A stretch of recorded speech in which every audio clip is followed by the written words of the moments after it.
In here, trying to dodge the thunderstorms last couple of days. It's not as hot as it has been last few weeks, but still a bit sticky during the day and at night. So what have I got for you today? I'm going to give you 5 tips in Pattaya or in Thailand in general. These 5 tips have affected me, so I know generally what it's all about, so I'm going to pass it on to you, and if one of those tips helps you, that'll be great. So let's start with the TM30. Now, a TM30 is what you need from immigration to show where you're staying, your address in Thailand. If you've got a condo or you're staying in a hotel. Now, if you're in a hotel for a couple of weeks, it's not going to be a problem for you. You don't need to worry about it. The hotel will take care of it all. But it's a different story if you're going to rent an apartment or a condo for, say, 3 months. You might rent through an agent or from the office directly at the condo. And normally if you rent from an agent, then the owner of that condo may be in Japan. He or she may be in China or whatever. So you're not going to be able to contact them to get the documents that you need to apply for the TM30. So myself, with my agent, if I need a TM30, I pay them 300 baht and it's done. I don't need to go to immigration or anything. Now, if you're going to leave Thailand, say you're going to Vietnam for a break or something, or Cambodia, and you return to the same condo, the same room, you're going to need a new TM30, because when you go to immigration to do the 90-day report or whatever, they will pick up on it. They will know when you left the country and when you've come back in. So that's one tip. Get a new TM30 every time you come back into Thailand. Doesn't matter if you're at the same address or you've changed address. Okay, so tip number 2 is about motorbike taxi riders. Now, they normally get you to go from A to B very easily. They're on street corners, outside condos and apartments and hotels. But there's much more to them than just taxi riders. And let me give you an example. The other day, my motorbike wouldn't start in the parking lot of the condo. And I had a rough idea that it might be the battery, or it could have been the starter switch. Anyway, I started to panic a bit. I thought, how am I going to get this bike to my dealer on Sukhumvit Road to get it repaired? So then I thought, I'll go and ask one of the taxi guys outside the condo. And I said to him what the problem was. And first thing he did, he phoned one of his friends. And in about 10 minutes, a pickup truck arrived, and the idea was to put the motorbike onto the pickup truck and take it to the dealer. One problem, mine's not a scooter, it's a big bike. So there was a problem, we couldn't get it up onto the pickup truck. So that was a no-no. So the next thing the taxi rider did was he told me to hop on the bike. He drove at speed about a kilometre down the road, and he took me to a motorcycle repair shop there. Explained to them what the problem was, and told me, get back on the motorbike, I'll take you back to the condo. So back we went. We waited there about 10 minutes, and then this young chap turned up from the repair shop with a brand new battery in his hands. And within 15 minutes he'd changed my battery, Started first time, and the cost for the battery and fitting was 900 baht. So I gave the young lad a 100 baht tip, and then I gave the taxi rider 120 tip, and he was quite happy. So those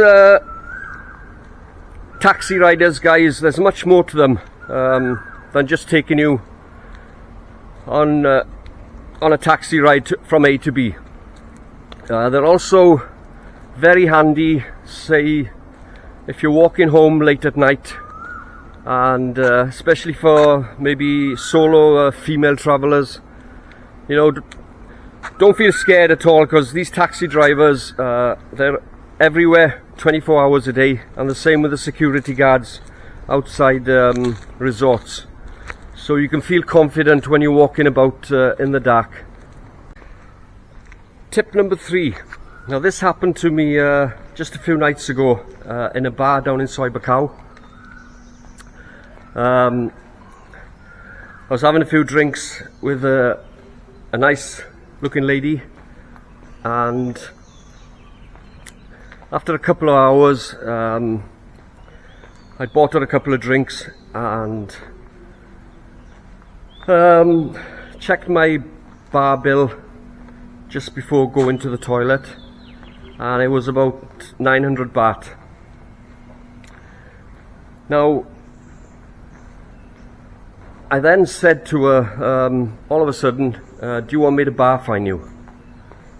And she said okay. But I didn't ask her how much until about 10 minutes later. So after asking her how much long time, she said 3,000 baht, and I turned it down because it's I thought it was a little bit too much.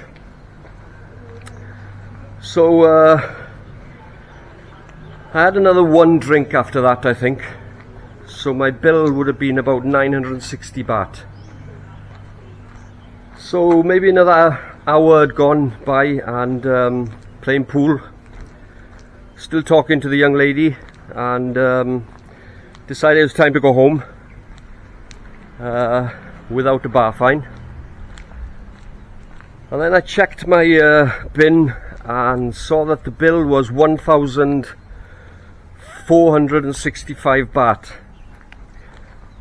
Now I knew something was wrong. I wasn't drunk, a little bit tipsy, but I knew something was wrong with that bill, and I didn't have my reading glasses with me, so I couldn't really read the bill.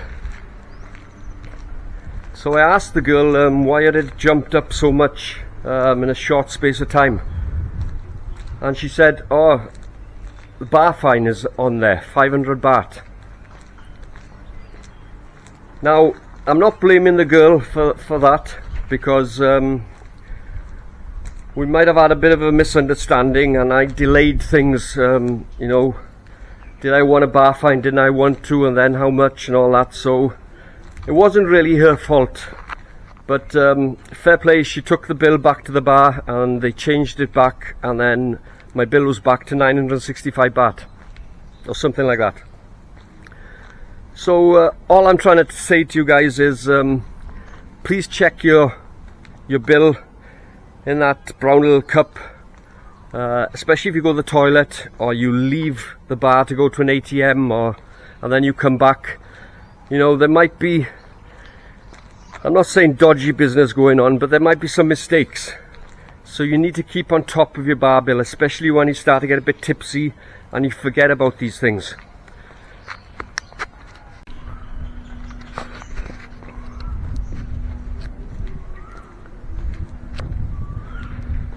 So tip number 4, guys, regarding immigration. The first time I went to immigration, I think it was to get a certificate of residence.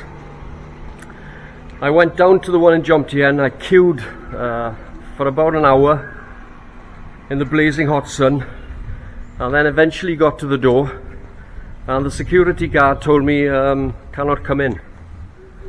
I had a sleeveless t-shirt on, which wasn't acceptable to immigration. So whenever you go to immigration, guys, make sure you've got a t-shirt with sleeves on or a shirt with a sleeve on. Never expose your shoulders. A pair of shorts is fine, no problem, but yeah, that's very important, because you can waste a lot of time having to go back and change and then go back down to immigration again.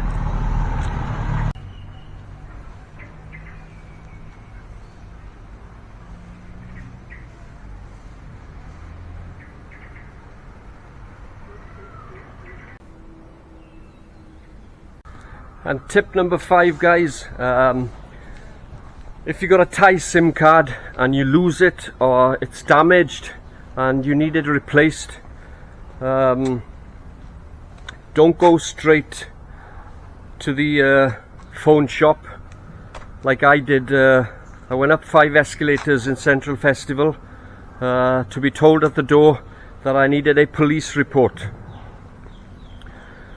So luckily the police station in Pattaya is just next to Central Festival, so down I went into the police station. Took about 30 minutes to get a police report, one piece of paper.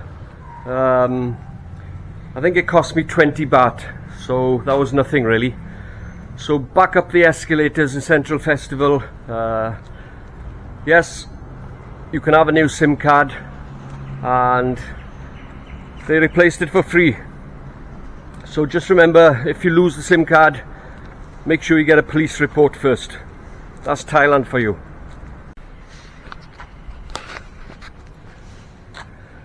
Okay guys, I hope there's some information there for you. Like I said, if one of those tips helps you, that's great. If you got any comments about it, put it down below. And I want to say thank you first of all to somebody who bought me a coffee about a week ago. Thank you very much appreciated. I did give the 30 baht change to a Thai person on the street. Thank you, new subscribers, welcome on board, and thank you to the old subscribers for your comments. Really love them, keep them coming. And yeah, so if you enjoyed that video, please hit the like button. If you didn't, give it a thumbs down, that's fine. And I'll see you in the next video very soon. Cheers, bye. And one big thank you to one of my subscribers, Mark. Thanks for inviting me to your son's birthday party on Soi 7 the other day. Thoroughly enjoyed it. Food was good, beer was cold. Thank you very much.